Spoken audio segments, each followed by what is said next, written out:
Hi, this is John Goodman. We are talking about the next video in our series of videos about COVID-19. And the topic of this video is about the concept of force majeure. Force majeure, I'm not a technician in French, but I believe it's a French word, and it comes from the notion that sometimes there are irresistible forces out there that cannot be resisted.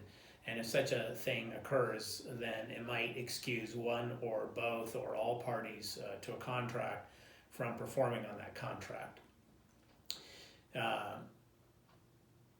Oftentimes, it's also referred to as act of God clause. Force majeure clause, act of God clause is typically talking about things like fire, floods, earthquakes, natural disasters, strikes perhaps, that make it impossible for one side or the other to perform. All right, so force majeure. So Colorado recognizes this concept, and it is a concept that excuses one or both sides from performing in the event of impossibility of performance. And Colorado's law essentially requires three things in order for one party to a contract, to be excused from performing under that contract due to force majeure notions. Number one, it requires an event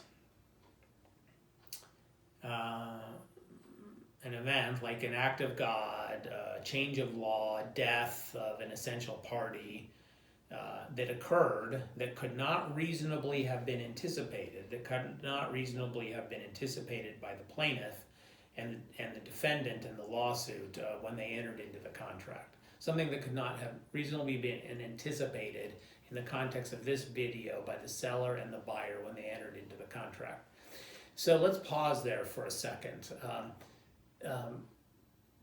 For a contract perhaps that was entered into on February 1st, just to pick a random date, it is possible that the consequences of COVID-19 could not reasonably be anticipated. But as I record this video on Friday, March 20th, COVID-19 is gone around the world. China seems to have gotten a handle on it. Now it's rebounding back to China through contamination from other parts of the world. We know the world is kind of a mess. I don't know if the first element of COVID-19 comes into play anymore. We know it's there. We know that title companies might have troubles closing transactions. We know that clerk and recorder's offices might not accept documents. We know that loans that even have a clear to close approval may not get funded. So I don't know if any of those events, for example, are events that could not reasonably be anticipated right at that moment. I don't know for that reason if force majeure applies anymore for new contracts formed on this date, March 20th, or moving forward. Something for lawyers to argue about if it comes up. If that is satisfied, the second element is that the party who's trying to get out of the contract did not cause the problem. So did not cause the clerk and recorder's office to close, did not cause the spread of COVID-19. I don't think that's a problem. I think that's going to be satisfied in most of these situations.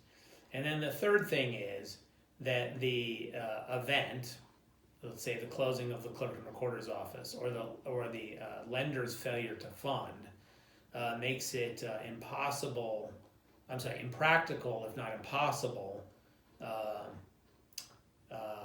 to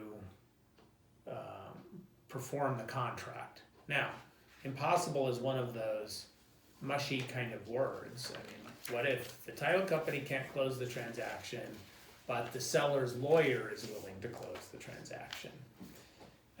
And so there's some case law about that in Colorado, and as I understand, that possibility does not mean the literal or strict impossibility of closing, but it includes as well impracticality because of an extreme and unreasonable difficulty, expense, injury, or loss involved.